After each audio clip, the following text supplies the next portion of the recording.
Everyone, welcome back. आज मैं explain करूंगी Thai drama 10 years ticket episode 9। तो चलिए शुरू करते हैं। एपिसोड की शुरुआत पास्ट से होती है। माई और सो को दिखाया जाता है एक होटल में। वो लोग माई के मदर से मिलने गए थे। माई के मदर को दिखाया जाता है, इनका नाम होता है राम्या। वो बहुत ही फ्रेंडली वे से सो से मिलती है। वो सो को बोलती है, माई ने तुम्हारे बारे में बहुत कुछ बोला है कि तुम दोनों बेस्ट फ्रेंड हो और तुम उसका ख्याल भी रखते हो, थैंक यू। स्टोरी प्रेजेंट में शिफ्ट होती है। फ्लू और कॉन्ग को दिखाया जाता है। कॉन्ग बहुत ही ज्यादा परेशान थी। फ्लू पूछता है क्या हुआ, तुम मुझे बता सकती हो। वो बोलती है क्या तुम पुकाओ को ट्रस्ट करते हो। वो बोलता है हाँ। क्यों, क्या हुआ, क्या तुम नहीं करती हो। वो बोलती है पता नहीं। फ्लू बोलता है तुम्हें इतनी टेंशन लेने की जरूरत नहीं है, तुम्हें अपना आंसर खुद ब खुद मिल जाएगी। अब तुम स्कूल जाओ और अच्छे से पढ़ाई करो। पुकाओ को उसके टीचर डांटते हैं क्योंकि उसने स्कूल बंक किया था। वो बोलते हैं कि तुम बनने वाले हो स्कूल प्रेसिडेंट, अगर तुम्हें ठीक से जीतना है तो तुम्हें अच्छे से स्कूल अटेंड करना होगा और सबको विश्वास दिलाना होगा कि तुम अच्छे हो, सबकी मदद भी करनी होगी। नुइंग पुकाओ से मिलने आती है। वो पुकाओ के ऊपर गुस्सा करती है, बोलती है तुम कॉल नहीं उठा रहे हो, मिल नहीं रहे हो, यहाँ तक कि मैसेज का भी जवाब नहीं दे रहे हो। क्या हुआ है, मुझे साफ साफ बताओ। पुकाओ सोचने लगता है कि सिर्फ मूवी देखने के लिए उसे एक पार्टनर की जरूरत थी, इसीलिए वो डेट करने लगा।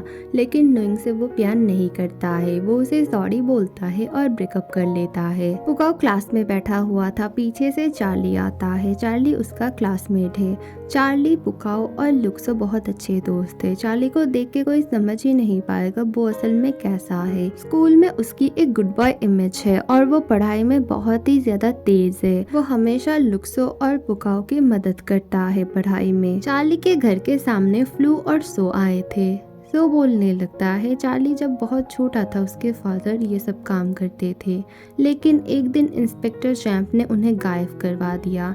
कुछ दिनों तक काम ठीक ठाक नहीं चल पाया, लेकिन चार्ली ने अभी अपने हाथों में सब कुछ ले लिया है इतनी छोटी सी उम्र में। फिर वो लोग देखते हैं कॉन्ग के फादर को। फ्लू बहुत ही ज्यादा गुस्से में आ जाता है। वो बार बार बोलने लगता है कि इनको यहाँ पे काम किसने करने दिया, इनके जान को तो खतरा है ना।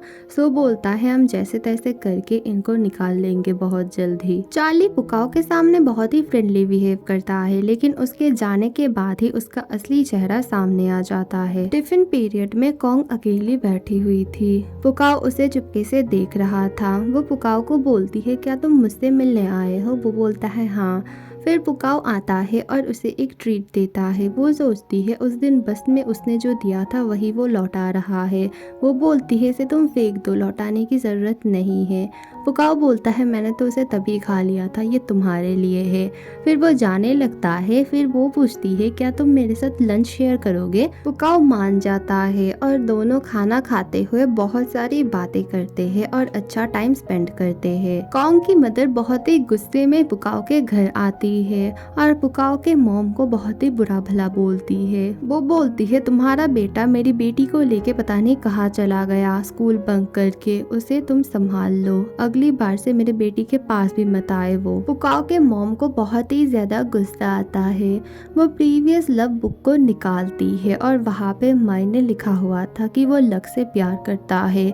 स्टोरी पास्ट में शिफ्ट होती है। लक माई के घर आती थी उसे ट्यूशन पढ़ाने। वो अच्छे से ये पढ़ा रही थी। उसके बीच माई उसके पास जाता है और उसे किस करने लगता है। वो उसे रोक के बोलती है कोई हमें देख लेगा, और ये सब पुकाओ की मॉम देख लेती है और उन्हें बहुत ही ज्यादा गुस्सा आता है। लक के जाने के बाद वो माई को पूछती है तुम लोग कब से डेट कर रहे हो। वो बोलता है 1.5 साल से ज्यादा हो गया। वो बोलती है प्लीज यहाँ पे ही रोक दो, वो एक टीचर है और तुम एक स्टूडेंट हो, तुम दोनों के बीच बहुत ही ज्यादा एज डिफरेंस है और ये हम लोगों के फैमिली पे भी बहुत ही ज्यादा मैटर करेगा। अगर तुम्हारे फादर को पता चलेगा तो तुम्हें पता है क्या होगा। माई बोलता है जो भी हो जाए मैं तो ब्रेकअप नहीं करने वाला, जब मैं ग्रेजुएट हो जाऊंगा तब मैं सबको बता दूंगा और आप मेरे मैटर में मत पड़िए। मदर बोलती है मैंने तुम्हें पाल पोस के बड़ा किया है, तुम थोड़ी सी तो मेरी रिस्पेक्ट करो और मुझे भी हक है तुम्हारे लाइफ में कुछ ना कुछ बोलने का।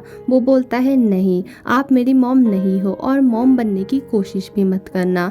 मेरे फादर चाहते हैं इसीलिए मैं आपको मॉम बुलाता हूँ। स्टोरी फिर से प्रेजेंट में शिफ्ट होती है। कॉन्ग और पुकाओ को दिखाया जाता है। पुकाओ उससे माफी मांगता है और बोलता है मैंने बहुत बुरा किया है तुम्हारे और तुम्हारी फैमिली के साथ, तुम लोगों का तो कोई भी दोष नहीं था, मैं चाहता हूँ सब कुछ ठीक करना। वो बोलती है क्या तुम कर पाओगे?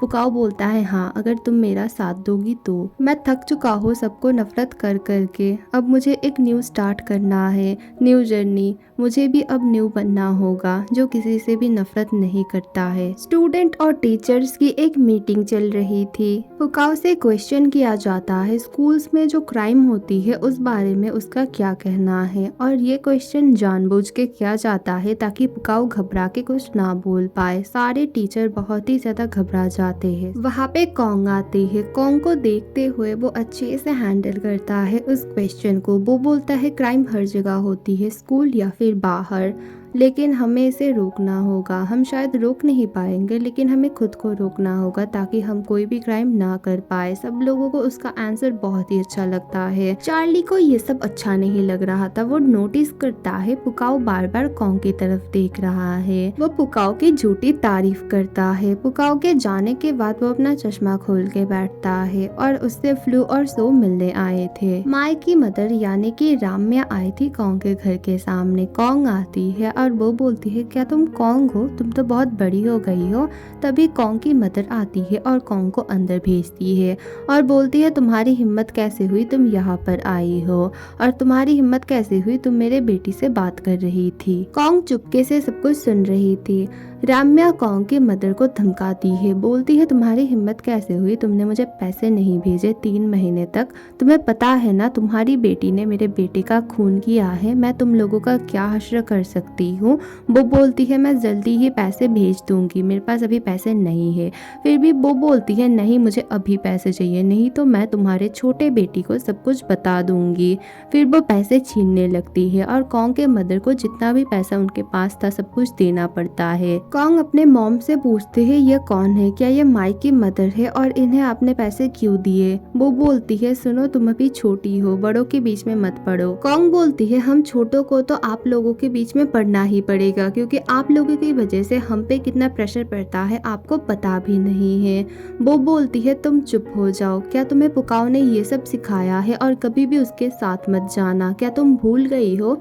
वो बोलती है आपने भी तो बहुत कुछ सहन कर लिया है, आपने माना कैसे कि मेरी बहन ने किसी का खून किया है? आप दोनों की वजह से मुझे भी जबरदस्ती यही मानना पड़ता है कि मेरी सिस्टर खूनी है। आपने कभी भी नहीं सोचा कि आप लोग मेरी सिस्टर की मदद करोगे। मदर बोलती है हम लोग चाहकर भी उसकी मदद नहीं कर पाए क्योंकि हर बार उसने यही बोला है उसने ही माई को मारा है। पुकाओ घर आता है, उसकी मदर बहुत ही ज्यादा गुस्से में थी।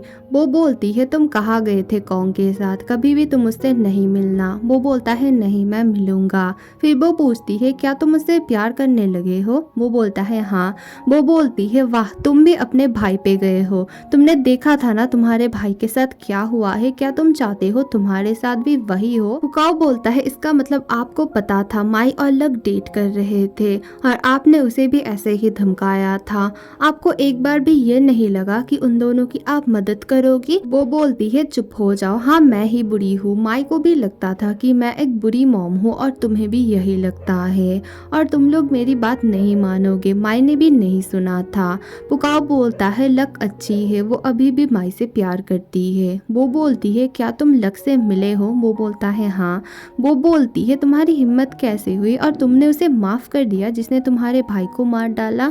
वो बोलता है उसने मेरे भाई को नहीं मारा है। पुकाओ अगले दिन कॉन्ग के लिए वेट कर रहा था। वो आती है, फिर दोनों बाइक में चढ़ जाते हैं। पुकाओ कॉन्ग का हाथ लेता है और अपने ऊपर रखता है। कॉन्ग भी उसे पीछे से हक करती है। वो दोनों एक दूसरे से प्यार करने लगे थे। वो लोग लक से मिलने गए थे। लक पूछती है तुम लोग फिर से क्यों आए हो। पुकाओ बोलता है मुझे ये जानना है मेरी भाई की मौत कैसे हुई। लक एकदम चुप हो जाती है। एपिसोड 9 यहीं पे खत्म होती है। अगली वीडियो बहुत जल्द आएगी, थोड़ा सा वेट करना। Thank you for watching, bye.